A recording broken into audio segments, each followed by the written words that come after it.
This is a much more comfortable chair than the one I've been sitting in all day.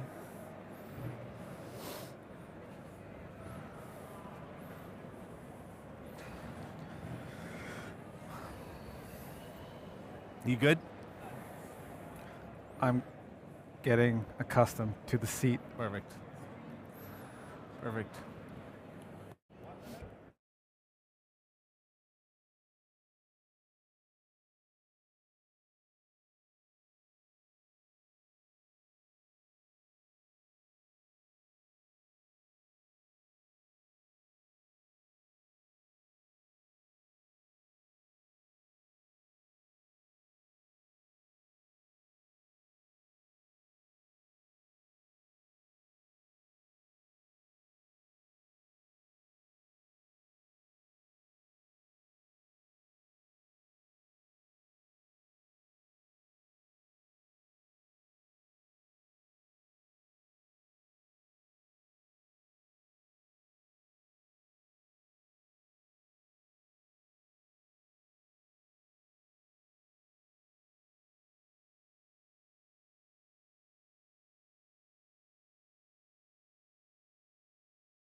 Who knows how much the global seed industry has grown in Q1 of 2023? Hands? Hands? That guy does? More importantly, this guy does. My name's Sean Brook. I'm the president of Seed World Group. Thanks for joining us today. I am joined by Dr. Noman Ahmed. So let's actually give him a big round of applause. He's the feature. He's the superstar. I want to start off by telling you all, I got told by ISF that I was being paired with a PhD data guy. And I said, what? How exciting is that going to be to sit down with a data guy? Little did I know, after spending a couple of Zoom calls with Noman, this is a guy that knows his stuff. This is a guy that can help you to understand the data that you need to make business decisions going forward. Welcome, Noman. Thanks for joining me. Thanks, Sean, for having me. It's awesome. So today we're going to walk through 10 critical components that you need to know in business decisions for this year and years into the future. So we're going to walk through 10. We're going to start with number 10 and finish with number 1. So if you think number 10 is good, wait until you see number 1. We're going to chat our way through each one of those 10. And if you guys have any questions, if we get any questions from online, don't hesitate to holler them out, put up your hand, and we'll come to you with some questions. Fair enough? All right. Without further ado, let's jump into 10. What's number 10 look like, Noman? I've actually restructured it a little bit. Oh, perfect. So it's all about bullish or bearish, right? So it's very difficult. Last year when I was sitting and we were thinking about a crazy year, right? So nothing from economic theory that we've been talking about was sort of holding true. All theorems were failing, prices going up, volume still skyrocketing, especially on the CP side. So it was all about availability. So when asked to deliver a prediction on this year, it was like, okay, where do we start? What is this year going to do after an outlier of a year, right? So let's talk about the challenges first, get the bad stuff out of the way, and then we can move to the 7 positives that we will take into the future. I like it. I like it. All right. We start off bearish. Let's start off, You want to start off bearish? Okay. So I have a summary slide, right? So that I brought along. I mean, yes, we talk about 10 things, and it's not like folks here don't know what we're talking about, but it's again just to reiterate, when you look at it from a data perspective, what we try to do is to quantify, provide facts, right? So we talk to around about 300,000 growers a year, just to see, what are they actually faced up against, and how do they actually take decisions being faced with these challenges. Right. One of them being climate change, and you can see the regional focus is very different. The challenges will be very different from country to country. Some will benefit, I'm saying very carefully, others will be challenged, right? So solutions accordingly have to be very much aligned to the specific needs of different countries. Same with the opportunities around genetic modification, gene editing, and biofortified seeds demand, that the different regions that are population centers of this world, we keep on talking about, we need to feed a growing population in the next decade. So where does this growth happen? This is what we can talk about in terms of where do these opportunities lie. They can be very different from region to region. Yep. So it's a mix of opportunities that have to be brought together and to benefit from it. Right. Then obviously you have digital ag, a lot of talk about precision ag, and I've brought along some results from our research recently that shows where adoption is going and what people are actually using it for. So I got to tell you, though, man, when we first started talking, I'd never heard of Kynetec. I'd never heard of Kynetec 6 months ago, and now it's on the tip of everyone's tongue, right? Everyone's talking about Kynetec. So this work that you're doing, this is getting attention, and the decisions are being made on this information. So let's talk about that. Let's talk about some of those pieces. Great. So I'll dive into an area where I would say regulatory is not my expertise, but hey, this is something that everybody's seeing, everybody's talking about. When we talk about a science-based discourse, what we're seeing is that, you always ask this, so I'm a development scientist myself from a background perspective. So when we're trying to feed a population which is going to be close to 10 billion, and we're saying we had an immediate need for solutions, then you look at the regulatory landscape, and a landscape where you don't have any global harmonization in place, you really ask yourself the question, why don't we get these solutions out there quicker and sooner than we're doing today? So I think there's a lot of precaution in the regulatory process, and what it does is it leads to an absence of a scientific or science-based discourse, Right. and hence a lot of uncertainty around how regulations are interpreted. So what this leads to is that you don't really know, do I go for an innovation as a small, medium enterprise, or as a public, let's say, university into that direction, because you don't know, am I going to invest this money? Is it going to be worth it in the end? Because once my product is out in the market, it's not going to make it to the shelves because it's going to be banned. So there are ways of dealing with it in terms of, is there a period of not having to sort of deliver a final product, and you can have a consultancy phase up front where you can actually review whether the idea is good enough, sort of a health check, feasibility check, that could get more innovation out in the market space quicker. And I think that's an area where regulatory can really be an opportunity, Right. but at the moment, Challenge. a challenge. Challenge. Right. What this leads to, and this is connected, right? So if there's unclarity around, the Cartagena protocol and the uncertainty around, what can I do, what can't I do? This leads to intellectual property rights disputes, because some take the decision on because they think their subjective understanding of this specific regulation Right. is this, whereas it isn't. So what it leads to is ultimately property rights disputes, and what it does, it gives less and less access to more players in the market space to work on innovation. So it limits it to just the few who can actually afford to invest in this direction. Right. So that's a big challenge. So do you see that? Are we scared of this? Is this scaring us, or is this just getting in our way? It's getting in our way. Right. I mean, yeah, it's getting in our way. It's almost like being too overprotective about something not being clear about it, because it's, I always ask myself, and that's why I said background is development science, is that, do we really want to feed the population? Do we really want to make progress, or do we just say it because it helps us market ourselves? Is it sort of a little bit on the negative side when you talk about greenwashing, for instance? Same issue here. I mean, if we really want to help, do we provide access to gene pools? Do we give more opportunities to adapt innovation to local requirements?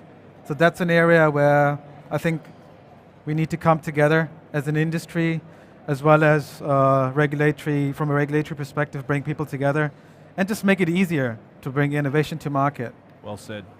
Well said.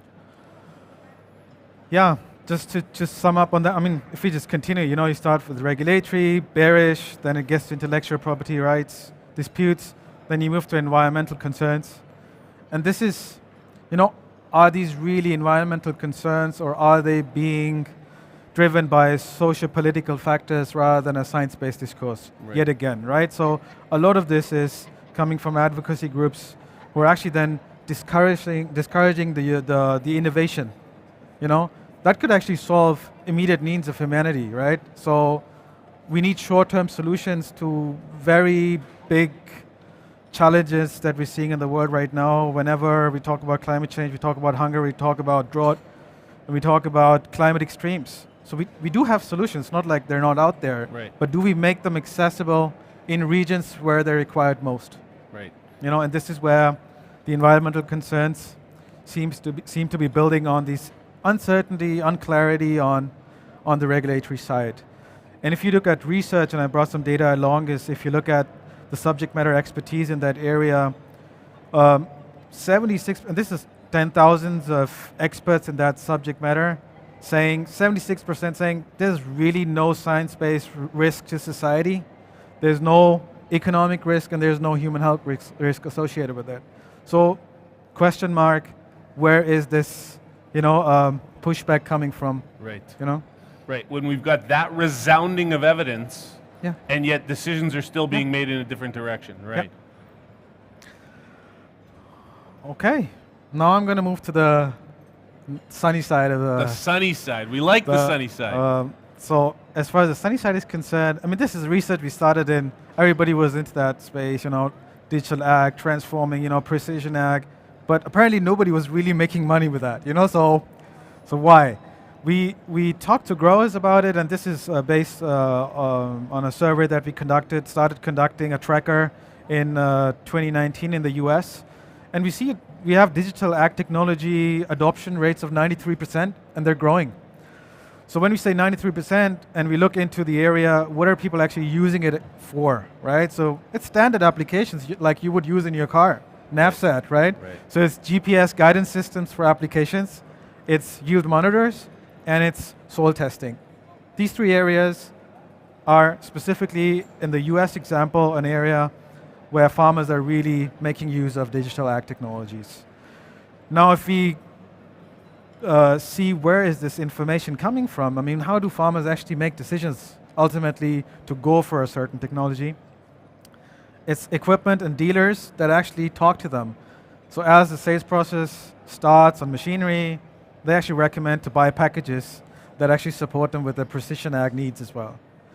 From a seed perspective, it's the seed dealerships that give 40% of growers, in the US at least, guidance around what products in the digital ag space they can use to be more efficient.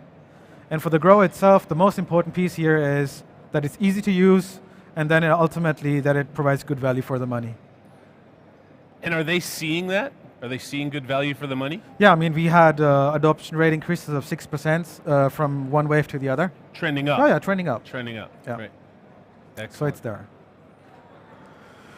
Yeah, and then again, from the seed example, it's the light blue chart over there, saying, for the seed selection process, I mean, what do people use digital ag, precision ag technologies for? It's mainly as yield monitors. 69% of respondents saying yield monitors are our main application in seed variety selection, and then for mapping technology as well as soil testing. Right. So these are the three key applications that have been growing in that space of precision ag for seed selection. Right. Then a trend that I couldn't miss out on, you know? Right. We don't do a lot of research with urban farms, but I can tell you that this is an interesting trend. I mean, when you talk about population growth, and then you have, you know, cities growing bigger. Yes, COVID came in and we had some sort of reverse trends being observed in key cities of this world, in the developed world. But generally what you're saying is the population centers of this world will be cities going forward as well. Urbanization, you know, there's a food crunch, there's a need in these markets, so why not use, in times of limited land resources, use cities and the surrounding areas, close proximities for actually farming, right? Pair it with tech, we just talked about tech, and then provide urban farming opportunities. You know, that's a growing area because historically it was like, all right, let me grow food on my rooftop so I can feed myself. Now research is showing that 99% of these applications are actually for, you know, retail and direct sales purposes, Right. which is a trend that one needs to look into. Similar to, if I compare it to the drone applications of chemicals, you know, the question always used to come up, so how is this going to change the markets? You know, are we going to lose out? People are going to be less volume driven? Yeah, but this is where the value is going to be higher. You know, these are high value products. They have to perform in closed environments. So this is where the industry has great opportunity to actually, you know, grow. I think our industry sees this as a threat rather than an opportunity. I think it's an opportunity. And it really is an opportunity, but we have to look at it in a different way. Yeah. We have to approach it in a different way. It's not going to use the same channels that we've used up till now. Is there an openness in the industry to see this as an opportunity? I mean, last 3 years, there's a lot of interest from the industry side around how does agriculture look in 2030, 10 years from now, 20 years from now, how is farming going to evolve? How will farmers make decisions? You know, what's the modern farmer going to look like?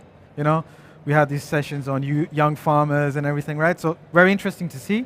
And this is an indication of the industry realizing that with the demographic change and more technology-driven growers, you will need to think into this direction as well. This is not going to be your 50% of the market, you know, anytime soon. But this is one trend that will, yeah, get the young farmers' interest for farming, right? Because this is tech savvy, this is tech driven, and it's an environment where people live and work. Right. Agreed. Agreed. Yeah, biggest topic of our time probably. I mean, focus on sustainability, right? So, I said earlier that, you know, it's bringing solutions to where it's actually needed, and climate change being a very regionally focused, you know, challenge, different and soil depleted, water depleted areas, people who are faced with abject hunger and everything. So very closely connected to the Sustainable Development Goals. So it's like, why did we have success with the Sustainable Development Goals is because we were pulling this on the same sort of string in the same direction. Right. So we had a consensus on what we wanted to achieve as a global community. And I think same with sustainability as well, that we have to make innovative breeding methods and technologies accessible to groups in these regions that are facing these challenges, so they can adapt these technologies to the local requirements.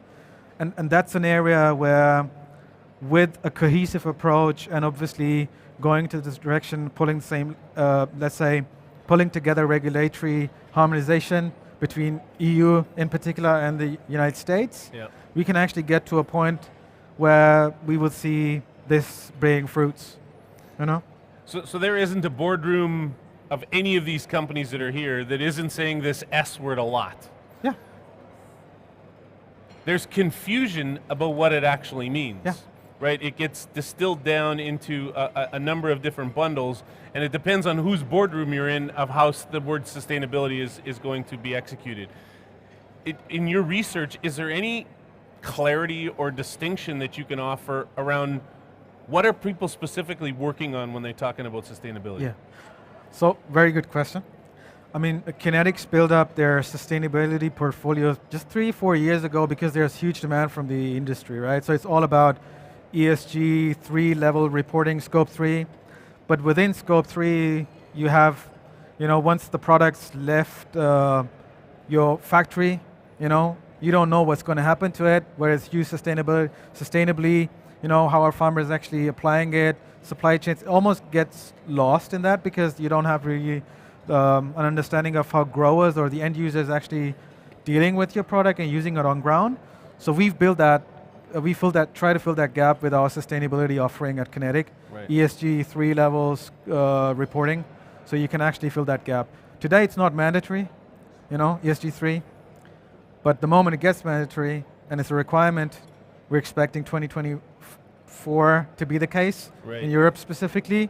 This is where this will see a surge, and also companies going into a direction where they will be more cohesive and they have a consensus around how they want to go about this. And even on the ESG level, I mean, if you talk about how do you report on sustainability metrics, there's no harmonized index out there. Right. I mean, there's no, every association, institution, investment companies, public, private investment companies providing you indices have their own way of calculating them. Right. So what we're saying is, as a company, Kynetec, you get this impartial view with an index that actually is based on research with growers. Right. And so that we can create some comparisons. Exactly. Right? Some benchmarking. Yeah. Okay. Right. Got it. Big topic, and I have a fancy, I didn't want to use it, but I mean blockchain, right? Everybody's talking about fantastic blockchain technology being applied to all sectors of this world. I think it's here to stay, and it's going to solve a lot of issues for the seed industry as well, especially from the seed traceability perspective, but also from, I mean, there's been a lot of talk around re-exports and being able to sort of track, what's coming into a country, what's being exported out again, so you have a true understanding of volumes. This blockchain technology can actually solve many of these issues that the industry is facing. So I think this is definitely bullish, and this is one tech development that can be actually adopted by the industry to solve some of these issues. But again, here, it's about pulling into the same direction, Right. and seeing this as an opportunity rather than a threat. So are we seeing small, medium, and large companies going down this path? Or is it more reserved for only the largest of the? I mean, this technology is not expensive, right? Right. So it's something where with the development of cloud and how technology has developed over the last 5 to 6 years, and now with the large language models coming in as well, it's just, I think it's gonna bring the cost down significantly, providing access to a lot of players out there, and maybe it's gonna deal with the issue of counterfeits and fake seeds as well. Right. Right. Yeah, because that's of course one of the top priorities that we're having conversations every day about at this meeting for sure. Yeah. Okay. All right. Yeah, and then this whole topic, I mean, if we stay with climate, right? So it's, there's a lot of research into climate resilience and seed varieties. So when we do research on ground and also from a development science perspective, I think it's not enough just to say, well, here's your product, it's going to provide you the solutions to your problems. The most important challenge or roadblock we see is that, that people not being clear about what the gravity of the challenge is they're faced with. So climate change is a reality, but it's a reality in countries that actually have time to think about it and do research and spend time with it. But in countries where you're looking to solve your daily food intake problem at the moment, how do I get my lunch in or my dinner in? You really don't have this, you don't really have time to actually focus on what the gravity of the challenge is. So I think advocacy in that direction and outreach and education around what's the problem at hand, and then also making access to the inputs available. So not only seed but also fertilizers is going to be one solution for the areas where we face the biggest challenges of our time. How does the industry have impact on that from your perspective? Like what? The industry is going into the right direction. I mean, yesterday. When I was walking around, a lot being talked about soil health, seed health, plant health, so seed treatments. And if you look at this whole area of microbials and seed treatments, biological seed treatments, being made available to, a wider grower base, that's a question that the industry, I think, has to answer as well. How much of this is commercial and how much of this can be maybe made available to growers that are maybe not commercially focused only, so to your subsistence growers as well, to make technologies available. And I think the industry is doing a lot into this direction. We have initiatives, I'm not going to name any players out there, but every single company out there, multinational, second tier, third tier clients are actually working into this direction, making their technologies available to a wider group of farmers. So that was going to be my question. Is there strong collaboration or even a strong desire to collaborate from your perspective? I think there is, definitely there is. I mean, you've seen the most recent new AI being launched innovation in the herbicide space, right? So just these collaborations that you wouldn't expect, they are happening, and for a reason, not only commercial reasons, but also to the advancement of agriculture, basically. So making technology available to more growers, because we have fewer and fewer resources, so there's no other way around it. Got it. And yeah, microbial seed treatments, I mean, that's an area, so less resources available to us, specifically from a land perspective. So how can we increase water use efficiency, nutrient use efficiency, and then specifically microbial seed treatments, big question around how do we get it onto that seed, the whole inoculation process. So I think there's been, leaps of advancement in that area, with a lot of multinationals looking into that direction now, recent acquisitions by multinational players into that direction, that are showing us that it's possible, and the biological discussion is not only one that ends at the folia level, but can actually go below ground as well. Right. I think that this audience knows very well that the importance of that. I'm not sure that there is, beyond this audience, the same adoption level. It's growing, for sure, right? We see that loud and clear all across the globe, but there's going to be a steep curve to that. Is that safe to say? Yeah, safe to say, because I didn't have microplastics as an issue in my bearish piece, right? For a reason, because it's still it's on the cards. Yeah. But if that comes through, and if you look at the PFAS list, basically, it's going to affect multiple billions of chemicals around that, right? But it's most importantly, it's going to take solutions away, even more solutions away from growers than they have lost already from the toolbox. So it's a very paradoxical situation, because on one hand, we're saying, resistances, you need to manage resistances, integrated pest management, and then you take all these solutions away. So your tank mixers have fewer and fewer mixing partners in there. So what happens is that to deal with resistances, you don't have many options left. And at the same time, as a grower, you're asked to actually provide for food, high quality food, and grow on less resources and fewer resources, and then having to face all this regulatory scrutiny on top of it, and the demographic change, not finding successors, leads farmers to almost quit farming just because of mental stress. Right. And so it's not only just taking the solution away, but it's like the poor grower is already stressed to the max, and now putting further regulations on them and taking tools away is not going to make it easier. Agreed. Last, and not that nobody was expecting it probably, but it's a trend that I think it's a trend very much linked to the regulatory pieces that I talked about up front. But this is from the data. This is talking to thousands and thousands of farmers on a recurring basis, to the same growers out of LATAM in this case, and saying, okay, ever since you've actually started using this double stack traits on herbicide tolerance, insecticide resistance, how did your use of chemicals on ground actually develop over time, right? Because there were a lot of research papers saying people are using these traits, but they're still using a lot of chemicals on ground. So I'm just showing here with the data, this is totally data driven. Volumes are down when these traits and this tech is actually taken up by growers. Right.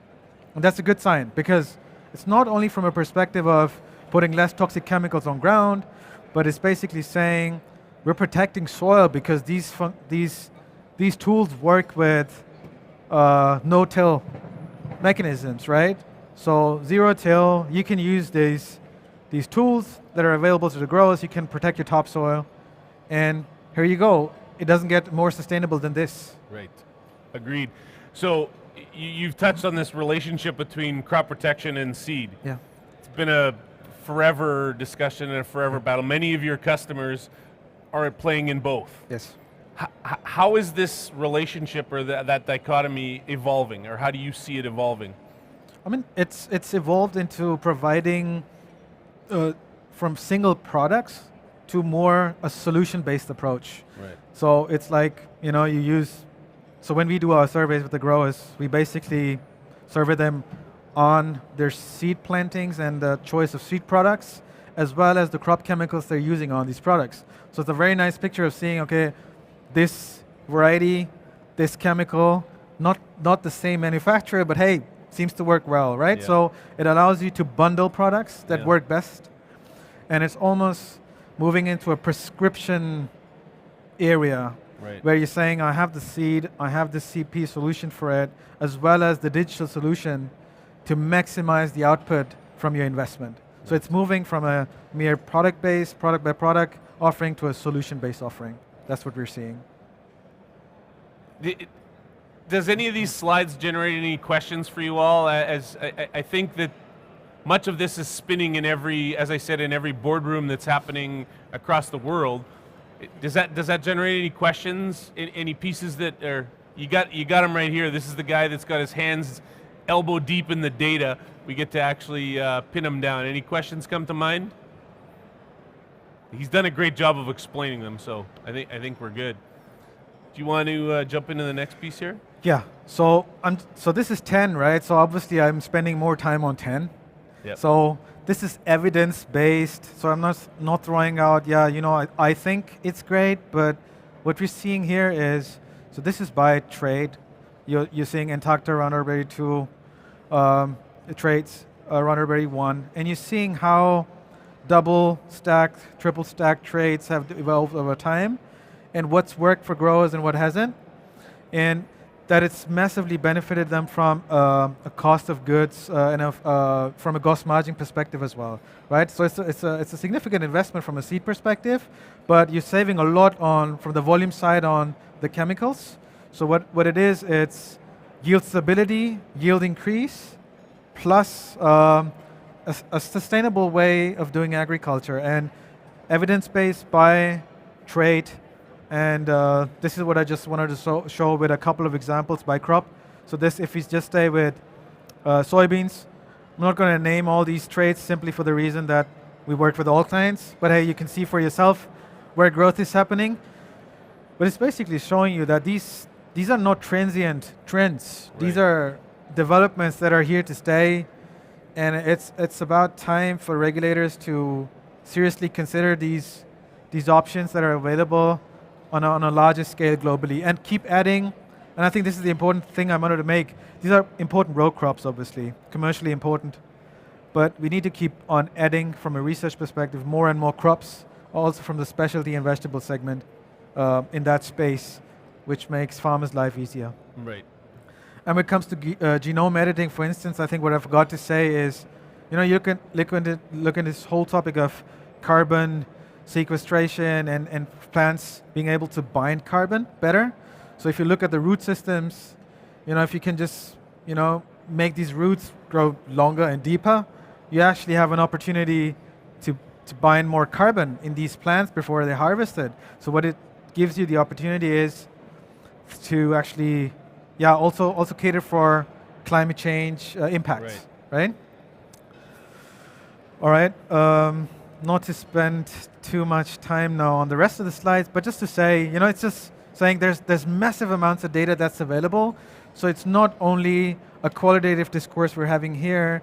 So if there's advocacy needs and information that needs to be required for talking to regulators, I think there's massive amounts of information available with us on this subject, you know. And I'm quickly going to go through, just for the sake of time, just to show you that it's not only a coverage that's in the most important agriculture row crop markets, but actually a global coverage which talks about the most important hybrids out there. We look into research, into wheat hybrids, how they're actually performing. Is it the next big thing or the holy grail or not? Right. So a lot of questions that we can answer from that perspective, right? So I think we've been asked to wrap up. Yeah, and so I want to finish with that point that I started with. Yeah. How is the seed industry doing? Right, end of the year. I think it's on the back of a very strong year. Where for the seed industry, I think it's way more resilient than the CP side of things. Right. Right, so there's a lot in the channel that's going to be used up from the CP perspective this year.